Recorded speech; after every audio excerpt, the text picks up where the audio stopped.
수요 영상 예배 함께 하신 우리 성도님들 반갑고 또 주님의 이름으로 축복합니다.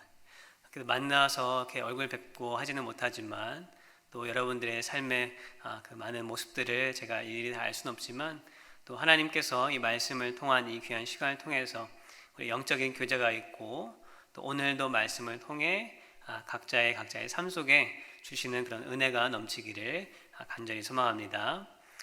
오늘 찬송가 421장 내가 예수 믿고서 우리 찬송 함께 부르시고 말씀 나누도록 하겠습니다. 내가 예수 믿고서 죄 사함 받아 나의 모든 것 다 변했네. 지금 내가 가는 길 천국길이요 주의 피로 내 죄가 씻겼네. 나의 모든 것 변하고 그 피로 구속 받았네.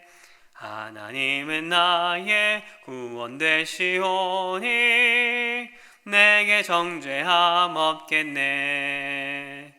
주님 밝은 빛 되사 어둠에 지니 나의 모든 것 다 변했네. 지금 내가 주 앞에 온전케 됨은 주의 공로를 의지함일세. 나의 모든 것 변하고 그 피로 구속 받았네. 하나님은 나의 구원 되시오니 내게 정죄함 없겠네. 내게 성령 임하고 그 크신 사랑 나의 맘에 가득 채우며 모든 공포 내게서 물리치시니 내 맘 항상 주 안에 있겠네. 나의 모든 것 변하고 그 피로 구속 받았네. 하나님은 나의 구원 되시오니 내게 정죄함 없겠네. 아멘. 네, 오늘 본문 말씀 마태복음 5장 1절부터 12절까지의 말씀입니다. 함께 보도록 하겠습니다. 마태복음 5장 1절부터 12절의 말씀입니다. 예수께서 무리를 보시고 산에 올라가 앉으시니 제자들이 나아온지라. 입을 열어 가르쳐 이르시되 심령이 가난한 자는 복이 있나니 천국이 그들의 것임이요 애통하는 자는 복이 있나니 그들이 위로를 받을 것임이요 온유한 자는 복이 있나니 그들이 땅을 기업으로 받을 것임이요 의에 줄이고 목마른 자는 복이 있나니 그들이 배부를 것임이요 긍휼히 여기는 자는 복이 있나니 그들이 긍휼히 여김을 받을 것임이요 마음이 청결한 자는 복이 있나니 그들이 하나님을 볼 것임이요 화평하게 하는 자는 복이 있나니 그들이 하나님의 아들이라 일컬음을 받을 것임이요 의를 위하여 박해를 받은 자는 복이 있나니 천국이 그들의 것임이라. 나로 말미암아 너희를 욕하고 박해하고 거짓으로 너희를 거슬러 모든 악한 말을 할 때에는 너희에게 복이 있나니 기뻐하고 즐거워하라. 하늘에서 너희의 상이 큼이라. 너희 전에 있던 선지자들도 이같이 박해하였느니라. 아멘.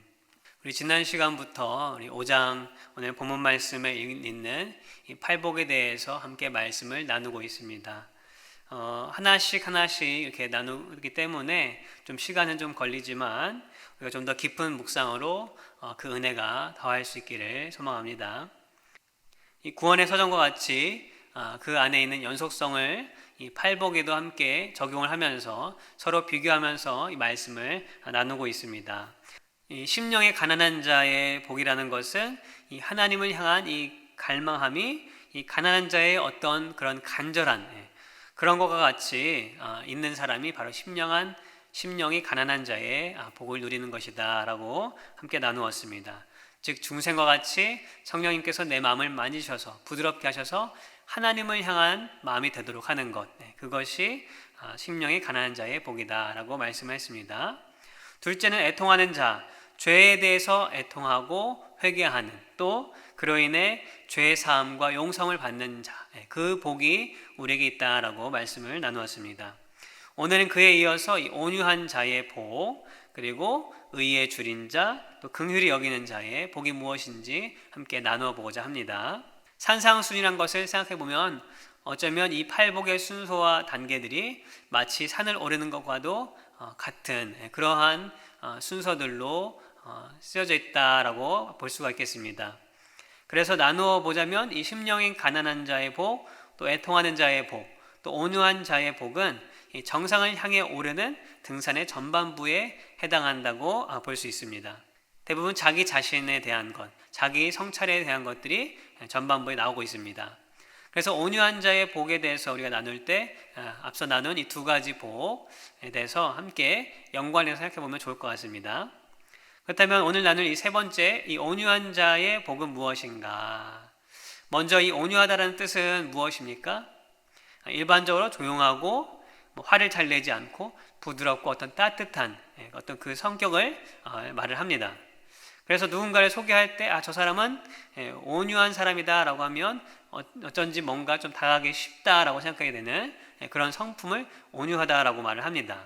그런데 이런 일반적이고 도덕적으로 드러나는 이 모습도 온유하다고 하겠지만 우리가 지금 이 팔복이 다 연결된 것으로 생각하고 또 예수님께서 이 말씀을 어떤 도덕적인 일반적인 그런 말씀이 아니라 이 구원과 의에 대해서 가르쳐 주시는 말씀이라고 생각할 때에 이 단순히 어떤 성품적인 온유를 말하는 것은 아닐 것입니다. 이 바로 전에 복이 무엇이었습니까? 바로 애통하는 자, 죄에 대해서 애통하고 회개하는 자의 복을 말하였습니다.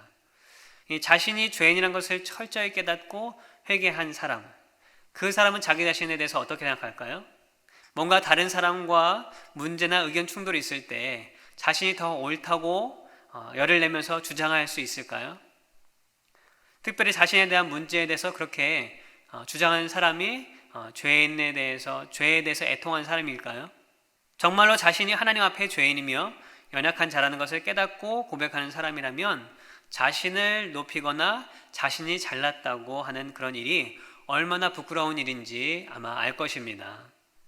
자신의 본분을 알고 자신을 낮추는 것, 하나님 앞에서나 또한 사람들 앞에서 낮추는 그 사람이 진정 온유한 자의 복을 누리는 사람이 아닐까 생각합니다. 이 온유는 단순한 자기 비하가 아닙니다. 온유에 해당하는 이 히브리 단어의 뜻에는 이 하늘을 바라보고 인내하다라는 뜻이 담겨져 있습니다. 낮은 자리에 있는 사람, 더 이상 내려갈 자리가 없는 사람은 어디를 바라볼 수밖에 없게 될까요? 바로 하늘. 그리고 이 하나님과 관계 속에 있는 사람은 바로 이 하늘의 하나님만을 바라보고 그 하나님을 신뢰하며 인내할 수밖에 없다라는 것. 그것이 바로 온유에 담겨져 있는 뜻이라고 할 수 있습니다. 그러한 인내 속에서 세상이나 환경의 영향으로부터 자신을 분노케 하는 어떤 무언가가 있다 할지라도 묵묵히 견뎌낼 수 있는 사람, 그 사람이 바로 어떤 사람입니까? 온유한 사람이라는 것입니다. 이 온유한 자에게 주시는 약속이 무엇입니까? 5절 후반부에 땅을 기업으로 받을 것이요 라고 기록되어 있습니다. 참 듣기 좋은 말 아닙니까? 땅을 주신다고 하니까 참 듣기 좋은 말이죠. 이 한국의 부동산 문제가 얼마나 뜨겁습니까? 매번 정부가 바뀌면 이 새로운 부동산 정책으로 나라가 들썩입니다. 특별히 이 부동산 투기하는 사람들에게는 더더욱 그러하죠. 이 한 번에 큰 몫을 얻을 수 있는 이 부동산, 또 웬만해서 잃지도 않고 자녀들에게 대대로 물려줄 수 있는, 그래서 어쩌면 이 약속의 말씀을 이 우리가 사는 세상에서 이 땅을 주신다라고 해석을 하게 되면 꽤나 우리 사람들에게는 흥분할 만한 구절이 될 수가 있겠습니다. 그러나 땅의 의미는 그런 것이 아니겠죠.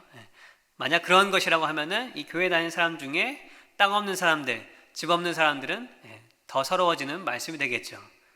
이 땅의 의미는 특별히 이 구약의 이 출애굽한 이스라엘 백성들에게 더 확실하게 의미가 다가옵니다. 이 가나안 땅, 약속의 땅, 애굽을 나와서 40여 년 동안 정처 없이 떠도는 그들에게 이 땅이라는 것은 어떤 의미였습니까? 바로 소망이요 안식이었습니다. 우리 그리스도인들에게는 그런 땅이 무엇이겠습니까? 궁극적인 완전한 소망이고 또 완전한 안식은 바로 천국을 의미하는 것이 아니겠습니까? 또한 이 땅에 살면서 그 천국을 맛보게 하는 그러한 시간들, 또 그런 장소들, 그러한 일들이 바로 우리에게는 땅이다라고 할 수 있겠습니다. 그런데 여기서 더 중요한 것은 이 땅보다도 기업이란 단어에 있습니다. 이 기업이라는 것은 쉽게 말하면 유산이라는 것이죠. 유업.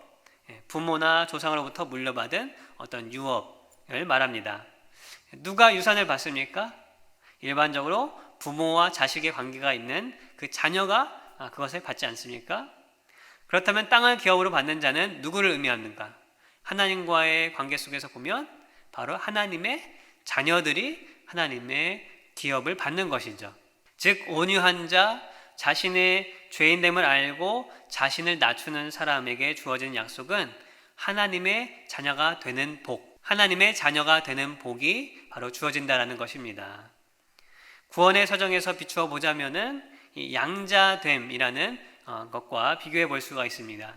하나님의 자녀가 된 자가 바로 복 있는 자들이다. 그런 사람들이 이 땅에 부동산에 얼마가 있건 없건 무슨 상관이 되겠습니까? 하나님의 유업, 하나님의 것이 내 것이 되는 것인데 이 땅에 조금 있고 없는 것이 우리에게 어떤 의미가 되겠습니까? 내가 성품이 온유한 사람이라서 온유한 자의 복을 누리는 것이 아닙니다. 또 그렇게 되고자 노력하는 것도 아닙니다. 심령이 가난하여지고 또 하나님의 필요를 우리가 알고 또 죄에 대해서 애통함이 있는 자는 나 자신이 하나님 앞에 또 사람들 앞에 아무것도 아니라는 낮은 마음을 가지고 또 그 가운데에 하나님이 나를 자녀 삼아 주신 것을 깨닫고 그 복을 누리며 살아가는 사람, 그 사람이 바로 온유한 자의 복을 누리는 사람이라는 것입니다. 그 다음 함께 볼 말씀은 6절 말씀, 의에 줄이고 목마른 자의 복입니다. 이 말씀이 곧 산상수훈의 이 팔복의 정상이라고 말씀을 드리고 싶습니다. 이 앞에 세 가지 복은 이 산을 오르면서 내 자신, 내 안을 들여다보는 그런 시간들이었습니다. 그런 자기 성찰과 은혜로 산을 오르게 되면 만나는 정상이 있는데 그것이 무엇입니까? 바로 의에 줄이고 목마른 자의 복입니다. 먼저 줄이고 목마르다는 표현이 나오는데 이 두 가지 표현은 사실 같은 의미입니다. 무슨 의미인가 하면은 바로 욕구, desire에 대한 말씀입니다. 욕구 중에 아주 기본적이고 순수한 욕구입니다. 나중에 6장에서 자세히 나오겠지만 우리는 늘 먹을 것, 입을 것에 대한 염려 속에 살아가게 됩니다. 바로 이 생존에 대한 인간의 그 기본 욕구에 의해서 또 그 욕구를 채우기 위해서 살아가는 우리의 모습이 있습니다. 이 욕구가 잘못된 것은 아닙니다. 그러나 하나님께서 그러한 욕구만으로 살도록 우리를 창조하시지 않으셨습니다. 창세기에서 하나님이 아담을 지으신 후에 먹고 마시는 일에 목적을 두고 살아라 라고 말씀하지 않으셨습니다. 몇 가지 명령이자 복을 주시는데 그 중에 하나가 다스리는 삶의 목적을 주셨습니다. 그리고 그 일환으로 아담에게 어떠한 일을 맡기십니까? 바로 동물들의 이름을 짓도록 하십니다. 하나님께서는 우리가 이 땅에서 내일 먹고 마실 일들의 목적을 두고 또 그 욕구를 채우기 위해 살아가도록 하지 않으셨습니다. 하나님께서는 우리에게 사명을 주시고 해야 할 일을 주시고 그 일을 따라 살 수 있도록 하셨습니다. 그런데 하나님을 알지 못하는 사람들 또한 많은 그리스도인들이 어떤 목적과 어떤 욕구를 가지고 살아갑니까? 먹고 마시는 아주 기본적인 일, 정말 생존하기 위한 일, 그런 어떤 생물적인 그런 욕구만을 가지고 살아가는 그런 사람들이 참 많다는 것을 우리가 돌아봅니다. 심령이 가난한 자의 복, 또 애통한 자의 복, 그리고 온유한 자의 복을 깨닫고 누린 사람은 산의 정상에 가서 변해야 됩니다. 어떻게 변해야 합니까? 바로 이 기본적인 욕구가 삶의 목적이었던 삶이 그 삶이 의를 향한 목적으로 의를 향해 줄이고 목마른 그 욕구를 가지고 사는 그런 모습으로 변해야 될 줄 믿습니다. 산의 정상에 올라가면 우리는 어떤 느낌과 도전을 받습니까? 등산을 하고 산에 딱 올라갔습니다. 그러면 좋은 경치를 바라보면서 좋은 공기를 마시면서 이야 감탄이 나오면서 정말 우리 마음이 또 몸이 이렇게 새로워지는 어떤 리프레시 되는 그런 느낌을 받지 않습니까? 그런 이유에서인지 몰라도 이 한국의 이 회사들이나 어떤 모임들이 등산을 가는 그런 모임들이 많죠. 우리는 영적인 이 구원의 산을 오르면서 이 산 정상에서 가져야 할 것은 바로 이 의를 향한 삶의 이 방향의 전환이 필요하다라는 것입니다. 더 이상 인간적인 그런 기본적인 욕구를 채우고 또 따르는 삶, 그것에 목적을 두는 삶이 아니라 의의 욕구를 향한 삶, 그것이 우리에게 주어지는 의를 향해 줄이고 목마른 자의 복인 줄 믿습니다. 이 의는 두 가지로 볼 수 있습니다. 하나는 하나님께서 우리에게 예수님의 십자가의 공로를 허락하시는 그 의, 다른 말로 하면 칭의라고 할 수 있겠습니다. 내가 결코 이룰 수 없는 그 의를 예수님께서 대신 완성하여 주시고 우리는 믿음으로 그 의를 얻습니다. 그리고 다른 하나는 바로 그 칭의를 통해 살아가는 내 삶 속에서 이 하나님의 의가 보이기 시작하는 것, 또 세상에서 내가 삶을 살아갈 때에 옳고 그름을 내 생각이나 내 경험으로 판단하는 것이 아니라 이 하나님의 기준으로 생각하고 판단하고 살아가는 그 의, 그것을 말씀하는 것입니다. 즉 의를 향한 주림과 목마름이라는 것은 하나님께서 베푸시는 그 의를 감사함으로 누리는 것이고 또 그것이 내 삶에서 실현되도록 살아가는 그 방향을 가지고 사는 삶, 그것이 의를 향한 삶, 의를 향해 줄이고 목마른 자의 복이 되는 것입니다. 이런 사람에게 약속하신 말씀이 무엇입니까? 바로 배부름입니다. 다른 말로 하면 만족함이라고 할 수 있겠습니다. 우리가 인간의 기본적인 욕구대로 살면 또 열심히 그 욕구를 채우게 살면 과연 우리 가운데에 배부름과 만족함이 채워집니까? 잠깐 배부른 어떤 포만감은 있을 수가 있겠죠. 그러나 시간이 잠시 지나면 또다시 배부러지는 우리의 삶의 모습을 우리는 너무나 잘 알고 있습니다. 하나님은 우리 인간이 그런 것으로 채워지지 않는 그런 만족할 수 없는 영적인 존재로 만드셨기 때문입니다. 우리의 온전한 만족함 또한 배부름은 이 하나님의 의를 향해 살 때 비록 그 삶은 때때로 육신적으로 배고픈 삶이 될지 모르겠지만 세상 누구도 채울 수 없는 그 영적인 배부름과 만족함으로 우리를 채우실 줄 믿습니다. 저는 이 복이 정말 이 한 해 한 해 살아가면서 정말 귀한 복이라고 느껴집니다. 그리고 이러한 복을 누린 사람들이 정말 세상에서 귀한 일들을 한다고 생각합니다. 왜 열악하고 가난한 그런 나라에 이 선교사님들이 죽음을 무릅쓰고 또 고난을 무릅쓰고 복음을 전하러 가십니까? 가난하고 무지한 이 조선 땅에 미국 선교사님들이 왜 오셨습니까? 또 지금도 이슬람 지역에 언제 잡혀서 감옥에 갈지도 모르고 또 늘 그 죽음의 위협 속에 있는 그런 선교사님들이 왜 아직도 그곳에 가서 복음을 전하십니까? 과연 그분들의 삶 속에 만족함이 있을까요? 저는 그분들이 무엇보다도 자신의 삶의 의의 목마름으로 말미암아 이 다른 세상의 욕구가 아닌 하나님의 의를 따라가는 사람이라고 생각합니다. 그리고 그분들은 분명 하나님께서 넘치게 베푸시는 영적인 배부름과 만족함으로 채우실 줄 믿습니다. 우리도 마찬가지입니다. 내가 앞에서 나눈 이 복들을 누리고 받았다면 산의 정상에서 내 삶의 방향을 바꾸는 복이 있어야 하고 또 그런 복들이 우리 가운데 있을 줄 믿습니다.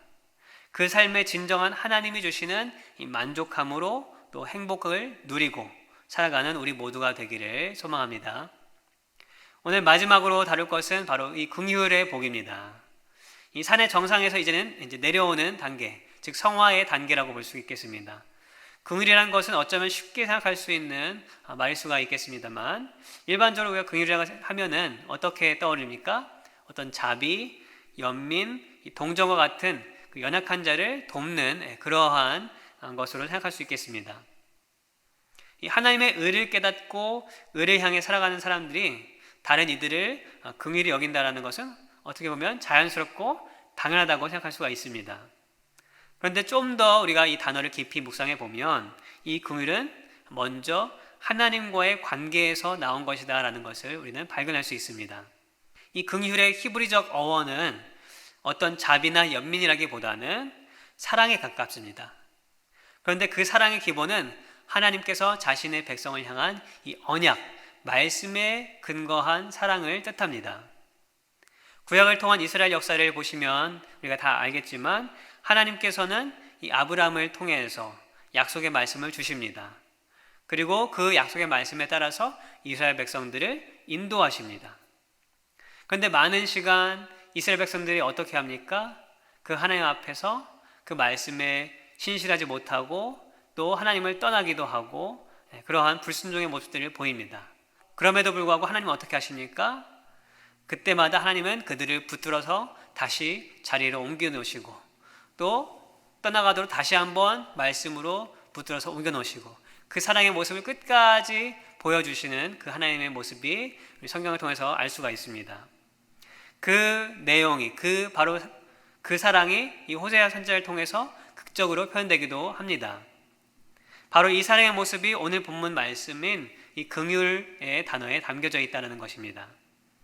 그러니 긍휼히 여김을 받는 자의 복이라는 것은 먼저 이 하나님의 의를 알고 그 의를 목적으로 두는 사람에게 부어주시는 이 하나님의 사랑, 이 하나님의 긍휼이라는 것을 우리는 깨달아야 합니다. 그리고 그 사랑은 한순간으로 그치는 것이 아니라 날마다 그리고 끝까지 지속되는 그 사랑이라는 것을 우리는 깨달아야 될 줄 믿습니다. 의롭게 살기를 다짐하고 하나님의 의를 우리 삶의 목적으로 사는 사람이 이 하나님의 사랑을 잃고 오직 의만 얘기하고 그 의만 주장한다면 그 삶은 딱딱하고 차가운 삶이 되기 쉽습니다. 또한 외식하는 이 바리새인들처럼 형식적인 율법주의가 될 수가 있습니다. 그러한 의를 갈망하는 삶에 전적으로 필요한 것은 바로 하나님의 긍휼하심, 날마다 베푸시는 사랑인 줄 믿습니다. 의가 없는 긍휼과 사랑은 인간적인 연민과 동정에 머물 수밖에 없고 사랑과 긍휼이 없는 의는 자기 자랑과 위선이 되기 쉽다는 말씀입니다. 그러므로 바로 산 정상에서 깨달은 의를 향한 삶을 이루기 위해서는 무엇이 필요합니까? 첫 단계로 바로 긍휼, 하나님의 긍휼, 하나님의 사랑 안에 거하는 것임을 우리는 명심해야 할 줄 믿습니다. 그랬을 때 다른 사람에게도 온전한 긍휼과 사랑을 베풀 수 있게 되는 것입니다. 그런데 그렇게 긍휼히 여기는 자의 복은 무엇이라고 말씀하고 있습니까? 우리 7절의 말씀을 보시게 되면 긍휼히 여기는 자는 복이 있나니 그들이 긍휼히 여김을 받을 것이며 긍휼히 여기는 자는 다시 긍휼로 베풀어 주신다. 다른 말로 하면 살아가는 자는 다시 사랑을 받는다는 말씀인데 결국 사랑은 사랑으로 밖에 보상을 받을 수 없다라는 말씀입니다. 나는 하나님의 사랑을 이 정도 받았고 알았으니 더 이상 하나님의 사랑을 받지 않아도 된다. 아마 이렇게 말씀하시는 분들은 없을 것 같습니다. 마치 결혼한 부부가 10년, 20년 그 이상을 넘어서 서로에게 사랑을 받고자 하는 마음이 없어지는 것과 같습니다. 제가 20년 이상 결혼 생활은 모르겠지만 10년 결혼 생활을 해봤는데 저는 아직도 아내의 사랑을 받으면 좋고 또 받고 싶습니다. 사랑은 받으면 받을수록 커지는 것이 아니겠습니까? 하나님의 긍휼하심을 얻고 남을 긍휼히 여기는 자에게는 하나님께서 더 큰 긍휼하심과 사랑으로 채우시는 줄 믿습니다. 그리고 그 커진 긍휼과 사랑은 다시 이웃에게 가는 아름다운 이 순환 관계가 바로 이 긍휼의 복의 비밀이지 않을까 싶습니다. 말씀을 정리합니다. 우리가 심령이 가난하여 하나님을 간절히 갈망하는 그런 사람에게 죄에 애통하는 복이 찾아옵니다. 그리고 회개하고 자신이 죄인이라 깨달은 사람은 자신을 낮추는 온유한 사람의 그 복이 임하게 됩니다. 그랬을 때 이 산의 정상에서 이제는 더 이상 기본적인 욕구로 살아가는 내 배만 채우는 그런 삶이 아니라 의에 줄이고 목마른 삶의 방향이 바뀌는 그러한 복이 우리에게 주어진 줄 믿습니다. 그리고 그 방향을 실천하기 위해 첫 번째 우리가 바라봐야 할 것은 이 하나님의 긍휼하심과 사랑이 절대적으로 우리에게는 필요하다.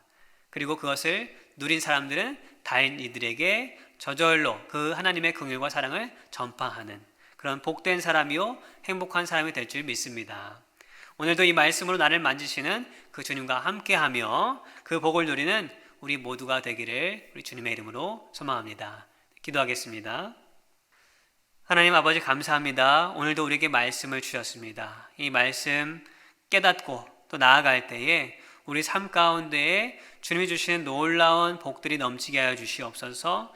정말 내 마음속에 가난한 심령으로 하나님만을 붙잡는 자 되게 하시고 내 죄에 대해 애통하는 자 되게 하여 주시며 또 낮은 자리에서 주님을 바라볼 때, 사람들을 바라볼 때에 온유한 마음으로 또 온유한 자의 복을 누리는 우리 모두가 되게 하여 주시옵시고 그로 인하여서 내 삶의 방향이 더 이상 내 욕구, 내 것을 채우는 그런 배부름을 누리는 사람이 아니라 의를 향한 줄이고 목마른 자의 심령으로 살아가는 우리 모두가 되게 하여 주시옵시고 또 그 삶의 모습이 바로 긍휼히 여김을 받는 자, 또 다른 사람들을 긍휼히 여길 수 있는 하나님의 사랑에 목마른 자들이 다 될 수 있도록 주여 인도하여 주시옵소서. 이 말씀 붙들고 기도할 때에 주님 우리와 함께 하시고 우리의 삶에서 그 열매가 나타날 수 있도록 주님 인도하여 주시옵소서. 감사하며 예수님의 이름으로 기도합니다. 아멘. 하늘에 계신 우리 아버지여, 이름이 거룩히 여김을 받으시오며 나라가 임하시오며 뜻이 하늘에서 이루어진 것 같이 땅에서도 이루어지이다.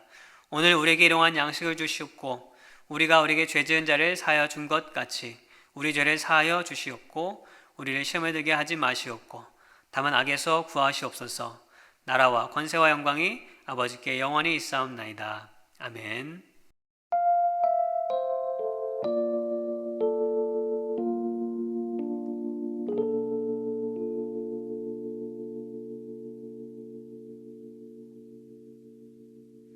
마음이 상한 자를 고치시는 주님, 하늘의 아버지 날 주관하소서. 주의 길로 인도하사 자유케 하소서. 새 일을 행하사 부케 하소서. 의에 줄이고 목이 마르니 성령의 기름 부으소서. 의에 줄이고 목이 마르니